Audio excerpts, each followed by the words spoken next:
আসসালামু আলাইকুম, সবাইকে স্বাগতম। আমার নাম হাসান হক। তো আজকে আমরা ভিডিও ডাটা স্ট্রাকচারের প্রথম ভিডিও বানাতে চাচ্ছি। তো প্রথম ভিডিওতে আমরা আলোচনা করবো স্টেক, যেটা আমরা পরবর্তীতে জাভা দিয়ে লাইন বাই লাইন কোডগুলো করব। তো এটা আমার মেন উদ্দেশ্য যে ডাটা স্ট্রাকচারের যে টপিকগুলো এগুলো লাইন বাই লাইন জাভা দিয়ে কিভাবে করা হয় সেটা নিয়ে আমরা ভিডিও বানাবো। তো যাওয়ার আগে কোডে আমরা কিছু চেক সম্পর্কে জেনে নিই। তো আমরা যদি পড়ার টেবিলে বসি তো অনেকগুলো বই সাজানো থাকে, তাই না? সচরাচর কি হয়, আমরা যে বইটা সবার শেষে পড়ি সেটা সবার উপরে রাখি, তাই না? এটা logic first last in first out, LIFO বলা হয় আর কি। তো আমরা যদি আরেকটা কল্পনা করতে পারি যে রুটি তিনি বানায়, তিনি সবার প্রথম রুটি কিন্তু সবার শেষেই থাকে, তাই না? তো এই ধারণাটাই আমরা একটা কোডে আমরা ইমপ্লিমেন্ট করব। তো কোডে যাওয়ার আগে কোডেই যাচ্ছি। তো আমরা একটা প্যাকেজ ক্রিয়েট করছি স্টেক নামে। সেটাতে নিউ একটা জাভা ক্লাস নেম, সেটা স্টেক। তো আমরা একটা ভেরিয়েবল নিব, সেটার নাম হবে ম্যাক্স সাইজ, যেটা এরর সাইজ হবে। তো বাই দ্য ওয়ে স্টেক আমাদের লিনিয়ার স্ট্রাকচার, সোজা লিনিয়ার বলা হয়। আচ্ছা, আমরা চাইতে অ্যারে নিব, যেটার নাম হবে স্ট্যাক অ্যারে। তারপরে একটা ইন্ডিকেটর রাখবো, যেটা বলবে কোথায় আছে আমার ভেরিয়েবলটা। টপ, যেটা আমরা এখন ইনিশিয়ালাইজ না করি, আমরা কনস্ট্রাক্টর ইনিশিয়ালাইজ করব। তো কনস্ট্রাক্টর পাবলিক স্ট্যাক, এবং সেটার ইন্ট ম্যাক্স সাইজ করে দিব 5। আচ্ছা, তো স্ট্যাকটাকে আমরা এখানে ইনিশিয়ালাইজ করব। নিউ ইন্ট কত, ম্যাক্স সাইজ, যেটা আমার কনস্ট্রাক্টরের মধ্যে যে ভ্যালুটা আসবে ম্যাক্স সাইজ সেটা বসবে। আর তারপরে টপটাকে ইনিশিয়ালাইজ করা আমার প্রথম কাজ, -1। তারপরে আর কোনো কাজ আছে? আর কোনো কাজ নাই আপাতত। তারপরে পরবর্তী যে মেথডটা, সেটা আমাদের পাবলিক ভয়েড পুশ, তাই না? Not insert, push. কি ইনসার্ট করবো? একটা এলিমেন্ট, তাই না? আমাদের স্ট্যাকটার মধ্যে একটা এলিমেন্ট পুশ করবো। সেটা তো করার আগে স্ট্যাক এর মধ্যে আমরা টপের মধ্যে কি করব, একটা এলিমেন্ট পুশ করব। তো আমরা যদি এখন দেখি যে আমরা তো জানি যে জাভাতে -1 ইন্ডেক্স হয় না, তাই না? 0 1 2 3 4 5।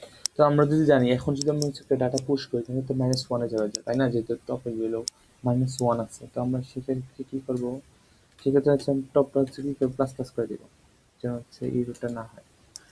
এন আমরা পরবর্তী যে মেথডটা, সেটা পাবলিক ভয়েড, এখানে রিটার্ন করবো public void pop, value pop করবো, মানে বের করে দিব, তাই না? তখন তো ভ্যালু সে ভ্যালু আর্গুমেন্ট হিসেবে গ্রহণ করবে না, এবং সে এটা রিটার্ন করবে।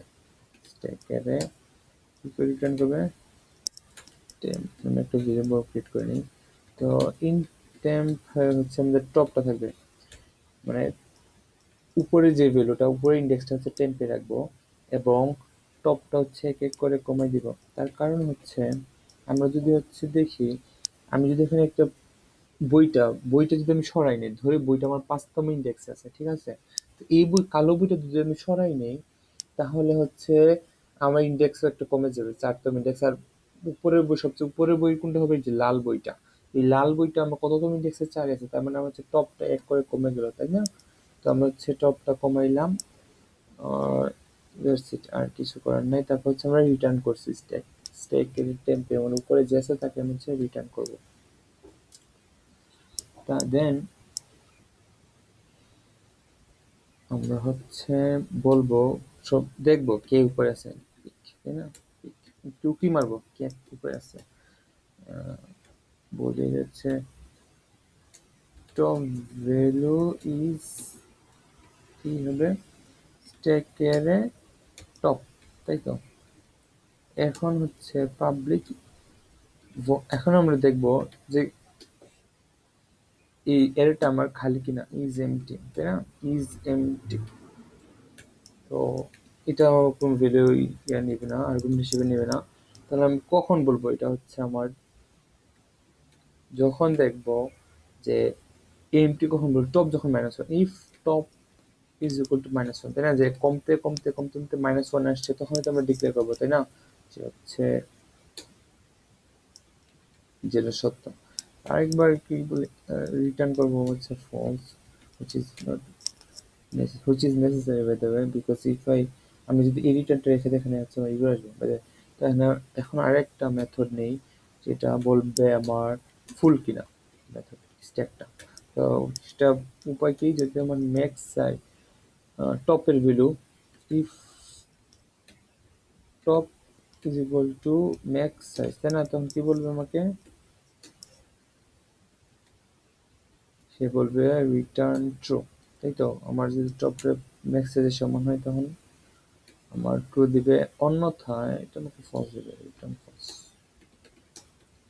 আচ্ছা, এখন আমরা হচ্ছে আরেকটা মেথড নিব, যে মেইন মেথড, যেখানে আমরা হচ্ছে প্রোগ্রামটা রান করব।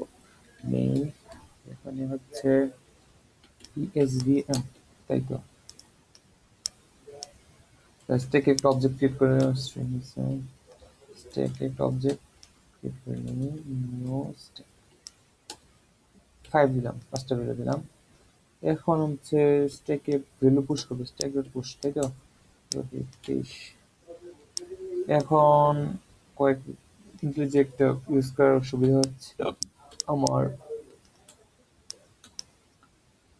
লাইন কপি করা যায় কন্ট্রোল ডি দিয়ে শর্টকাট, শুধু একটা না, অনেক ধরনের শর্টকাট আছে, রক্স। আচ্ছা, তারপরে আমি ডাটা পুশ করছি, এখন আমরা দেখবো কিভাবে, while is empty, যতক্ষণ না এটা এমটি হবে, is not equal to empty, যতক্ষণ না এমটি হবে, আমরা কি করব,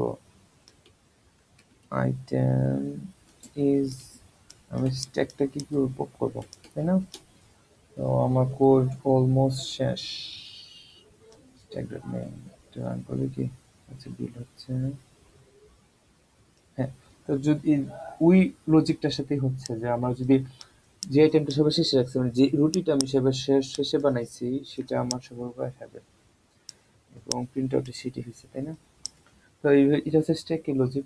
এই কোডগুলো হচ্ছে আরো সফিস্টিকেট ভাবে করা যায়, হচ্ছে আমি এই মেথডগুলো হচ্ছে আরো এমনি কাজে লাগাতে পারি, যে পিসফুলটাকে, যে আমার এরকম হতে পারে যে আমি হচ্ছে আরো কতগুলো ভ্যালু নিচ্ছি, কিন্তু ম্যাক্স সাইজ তোমার 5, তাই না। তো এখানে 7টা ভ্যালু তো নিবে না, তোমরা কি করে দিবে, তো এই রুট আমি এরকম কিভাবে, যে আমি বলতে পারি যে আমি ততক্ষণই পুশ করব, আমি ততক্ষণই পুশ করব, ওকে, আমি ততক্ষণই পুশ করব যতক্ষণ না আমার কি হবে, ফুল হবে, ইজ নট ইকুয়াল টু ফুল, যতক্ষণ না ফুল ততক্ষণ আমি কি করবো, ডাটা এন্ট্রি দিতে থাকবো এখানে। তো এইভাবে এখানে হচ্ছে আমি পপের ক্ষেত্রে আমি হচ্ছে একটা বাধ্য কনস্ট্রেন্ট দিতে পারি। তো আজকের মতো এখানে আশা করি আপনাদের এই স্টেপটা উপকারে আসবে। তো আগামী ভিডিও পর্যন্ত দেখা হবে, আসসালামু আলাইকুম।